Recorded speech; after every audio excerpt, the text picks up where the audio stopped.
मदन मोहन मालवीय के पास जब 11 साल के बच्चा को जब ले गए तो राम जो है, इसका नाम राम था पहले, ये राम जो है बड़ा छोटा था, लड़का था। इनके पिताजी ने जब ले गए बैलगाड़ी में बिठा के, तो पंडित मदन मोहन मालवीय ने गायत्री मंत्र की दीक्षा ली और कहा, हे राम, तो इसे मंत्र का क्या करना, जाप करना। और ये राम जब जपन करने लगे, तप करने लगे, उसी अवल खेड़ा में ये 1 नहीं, 2 नहीं, 1000 नहीं, लाख नहीं, 24 करोड़ जब गायत्री मंत्र का जाप किया, यही आचार्य पंडित श्री राम शर्मा हो गया। राम से आचार्य श्री राम हो गया, ब्रह्मर्षि श्री राम हो गया, युग व्यास हो गया। क्यों? क्योंकि ताकत है गुरु जी के शक्ति। इसीलिए हम निवेदन करते हैं, गायत्री मंत्र की दीक्षा दी जा रही है। गायत्री मंत्र की दीक्षा लेने वाले भाई क्या हो जाते हैं? ये विवेकानंद हो जाते हैं, नरेंद्र। इसीलिए दीक्षा का मतलब अपने आप को क्या करना, स्ट्रांग, अपने आप को एक सद्बुद्धिवान, प्रज्ञावान बनने का एक अच्छा तरीका है दीक्षा लेना। और मित्रों, मनुष्य का काम ही है दीक्षा, संस्कार कराना।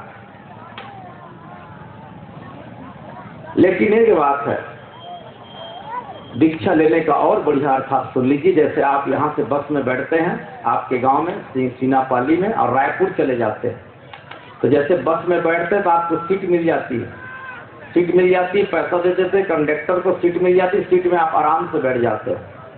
रायपुर के जाते तक चाहे इधर देखो, चाहे इधर देखो, दायां देखो, चाहे बायां देखो, ऊपर देखो, चाहे नीचे देखो, पेपर पढ़ो, चाहे सो जाओ, आपको रायपुर जाते तक कोई टेंशन नहीं है, क्योंकि आपने टिकट कटा ली, आपको सीट मिल गई, आप आराम से बैठो, इधर देखो चाहे उधर देखो। किसकी जिम्मेदारी है रायपुर ले जाना? ड्राइवर की जिम्मेदारी है। क्यों? क्योंकि आपने टिकट कटा ली, ड्राइवर की जिम्मेदारी है। आपको सीट मिल गई, आप इधर देखो चाहे उधर देखो, आप चाहे कुछ भी करो, ड्राइवर की जिम्मेदारी है। तो ये दीक्षा लेना मतलब समझ रहे हो ना? दीक्षा लेना मतलब गुरु जी के बस में बैठ रहे हो। अब गुरु जी की जिम्मेदारी, वो चाहे आपको कहीं ले जाए, बस आप चाहे इधर देखो चाहे उधर देखो, आपको कोई मतलब नहीं है। गाड़ी में आप चुपचाप बैठो, सीट मिल गई, टिकट कटा लिया आपने, दीक्षा लेने कर दिए। लेकिन एक बात, एक शर्त है, बस में बैठने के बाद हाथ वहां सांस से बाहर नहीं निकालना। बस से शीशा खोल के हाथ बाहर नहीं निकालना। क्या हो जाएगा? उधर से अगर ट्रक आ रहा होगा तो आपका हाथ ले जाएगा ट्रक वाला काट कर। बात समझ आई कि नहीं? दीक्षा लेने के बाद किसी प्रकार के जो आज हम संकल्प आपको देंगे, उस संकल्प से आप इधर उधर नहीं जाने का। क्यों? संयमित जीवन जीना। संयमित जीवन जीना। 4 चीज मैं आपको समझाता हूँ। सबसे पहले दीक्षा लेने के काम है, प्रथम काम है हिंसा, नशा, चोरी, बेविचार। ये 4 चीज बड़े खतरे हैं मनुष्य के। ये 4 चीज संकल्प लेना पड़ेगा, इसे जीवन में नहीं करना। नशा के रूप में कोई नशा नहीं करना, नशा, हिंसा नहीं करना अपने जीवन में, ठीक है?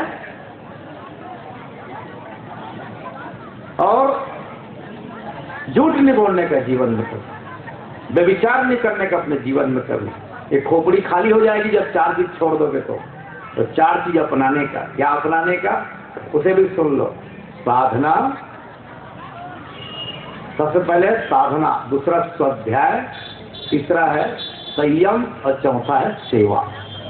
ये 4 चीज जीवन में करने का। ध्यान से सुन लीजिए, अगर आप ऐसा काम करते हैं आपका जीवन बदल जाएगा। पहला है साधना। साधना कैसे करेंगे भाई आप? माला है ना आपके सामने, आपको माला दिया गया है। ये माला देख लीजिए आप, एक सुमेरु माला है, वहां से शुरू करना है। सुमेरु देख रहे हैं आप ना? सुमेरु देख रहे हैं? हाँ, उसको बोलते हैं सुमेरु। मैंने सुमेरु पहाड़ का नाम है, ऊंचा पहाड़ है, इसे सुमेरु बोलते हैं। उसके आगे पकड़ना, आगे को ऐसा देखो, 3 उंगली में पकड़ने का। ये वर्जित है, यज्ञ में, हवन में ये उंगलियां वर्जित है। ऐसा पकड़ने का, देखो ये ऐसा बीच में रखने का, माला ऐसा करने का। हाँ जी, ऐसा, ठीक है। ये आगे से रखने का। एक बार गायत्री मंत्र बोलेंगे, एक बार माला करेंगे। आप धीरे से आगे बढ़ेंगे, धीरे से आगे बढ़ेंगे, और 108 बार हो जाएगा तो फिर सुमेरु माला को ऐसा आंख में, दोनों आंख में ऐसा आज्ञा चक्र में लगा करके, कंठ में लगा करके फिर उसको उल्टा करेंगे। उधर से पार नहीं हो जाएंगे तो फिर उसे उल्टा घुमाएंगे और फिर उधर से शुरू करेंगे। ठीक है ना? यह है माला करने की विधि। तो सबसे पहले करना साधना। कब करेंगे? 4 बजे सवेरे उठ करके। अरे बाबा ठंड का समय, 5 बजे जाके 5 बजे आप सवेरे जाग जाए और साधना करें। 5 बजे या 5:30 बजे 6 बजे पर साधना करें। साधना करना नहीं छोड़ना है। जो व्यक्ति नित्य साधना करता है उसका जीवन का निहाल हो जाता है। इसलिए साधना नहीं छोड़ना। साधना कभी नहीं, जल्दी जल्दी नहीं करना। साधना जरूर करना। क्यों? भोजन भूल जाना, साधना नहीं भूल जाना। हाँ, 100 काम छोड़ करके स्नान करो, 1000 काम छोड़ करके भोजन करो, लेकिन 1,00,000 काम छोड़ करके पूजा करो, साधना करो। ठीक? तो साधना नहीं छोड़ना, साधना इसको बनाए रखना। अरे सुबह टाइम नहीं मिलता तो संध्या समय संध्या करो, लेकिन साधना 1 माला जरूर करो। वैसे गुरुजी ने 3 माला बढ़ा दिया, 3 माला। परम पूज्य गुरुदेव रोज 66 माला करते थे, 66 माला रोज करते, 66। तो हम उसके शिष्य हैं। शेर के बेटा को शेर जैसा होना चाहिए। हम गुरु जी के पुत्र बनने जा रहे हैं, शेर के बेटा शेर जैसा होना चाहिए। तो साधना नहीं छोड़ना, साधना बिल्कुल करने का। ठीक है कि नहीं है? साधना, बड़ा साधना में शक्ति है, साधना में पावर है। बैटरी अगर डाउन हो जाएगी तो आपके बात से कोई सुनेंगे नहीं। साधना बैटरी चार्जिंग है, हम चार्ज रहेंगे हमेशा। कोई पूछेगा तो हम उससे गुरु जी की बात बारे में बोलेंगे। ठीक है ना?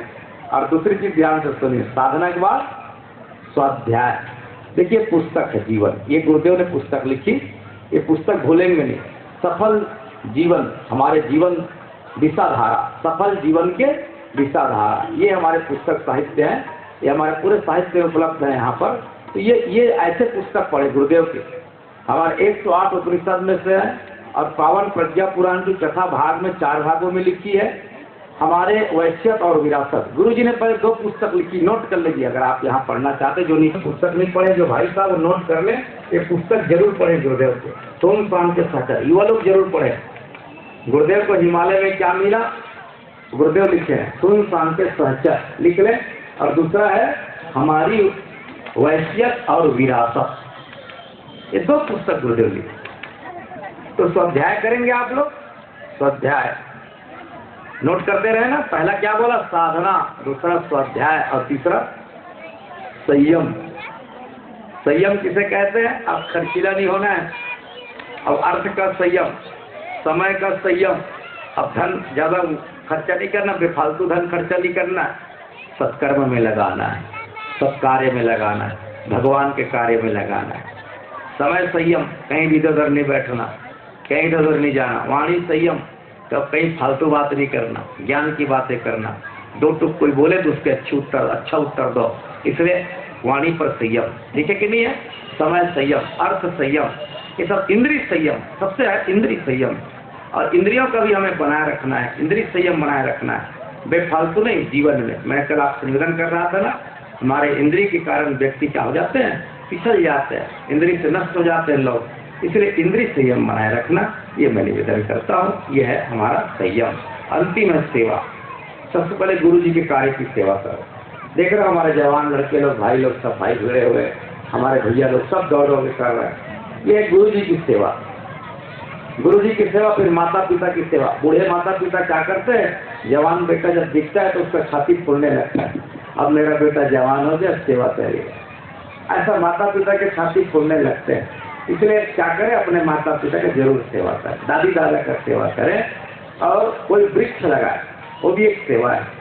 सफाई अभियान करें, वो भी एक सेवा है। ठीक है ना? ऐसा सेवा करें, बढ़िया। गरीबों की सेवा करें, मरीजों की सेवा करें, अस्पताल किसी को पहुंचा दें, ये सेवा का काम आप लोग करें। ये 4 चीज सेवा है गुरु जी की दीक्षा लेने के बाद। और गुरु जी ने तो इतना समझाने का प्रयास किया, दीक्षा के पहले इसे सोच समझ के करना चाहिए। गुरु बनाओ जान के, पानी पियो छान के।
उनको दिला दे हमारे। अब जो है लोग चले चुके हैं वे सब नियम सुन चुके हैं, अपना अपना चित्र फोटो माला रख लें और यज्ञ कुंड में जाकर के बैठ जाएं। आहुति आप देंगे बड़े श्रद्धा के साथ, सभी लोग वहाँ चले जाएं। और आप लोग जो यज्ञ कर चुके हैं वो लोग कुंड खाली कर दें, यज्ञ कर चुके हैं।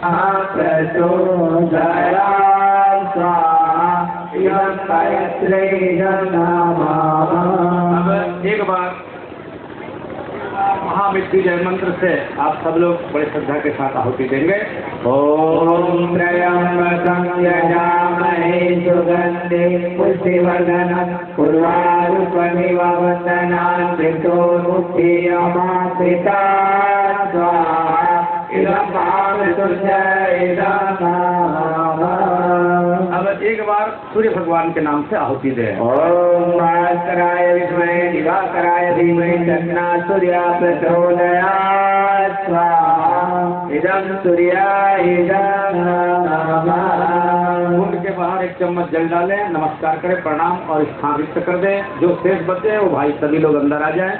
अंतिम पाली है, बहने मिठमाटी सीना पाली है जो नवकुंड गायत्री महायज्ञ आदि शेष दिन में पहुंची वर्तमान पूर्णाहुति हो। मनुष्य जाति गोटे पवित्र जाति, महान जाति, से जाति जो जाति भितर आज आपण माने जो महायज्ञ सर्वविश्व गायत्री यज्ञ होती सर्वश्रेष्ठ यज्ञ आओ से सर्वश्रेष्ठ यज्ञ आदि जो नवकुंड ये झिरापाली माटी आपण माने जो आयोजन कर मो वेद माता गायत्री पाखे मोर भक्तिपूत प्रणाम जनाऊँगी आओ समस्त मंगल कामना करुँची जे यज्ञ हवा द्वारा ये अंचल आज पवित्र हो जाए, परिवेश पवित्र हो, जलवायु पवित्र हो, यज्ञ हूँ गोटे महान यज्ञ। ये यज्ञर महत्व अच्छी आपण मैंने जो मैंने आयोजन करते पुण्य अर्जन करेंगे। जो मैंने एठू आनी ये यज्ञ पाखे पहुँचाई प्रचेषार ये नवकुंड यज्ञ होती भी आज धन्य पात्र हे। ओम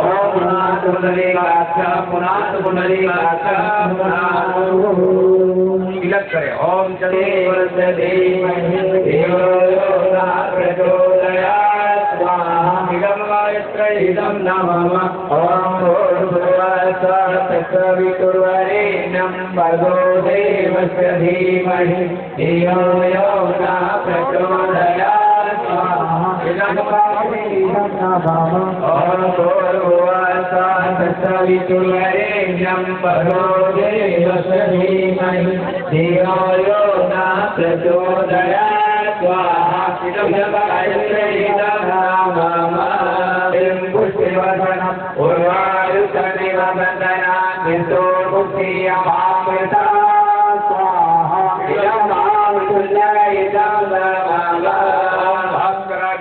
दिवाकराय धीमहि तन्नो सूर्यः प्रचोदयात् इदं सूर्याय इदं नमः। एक चम्मच जल कुंड के बाहर छोड़े। बोलो जय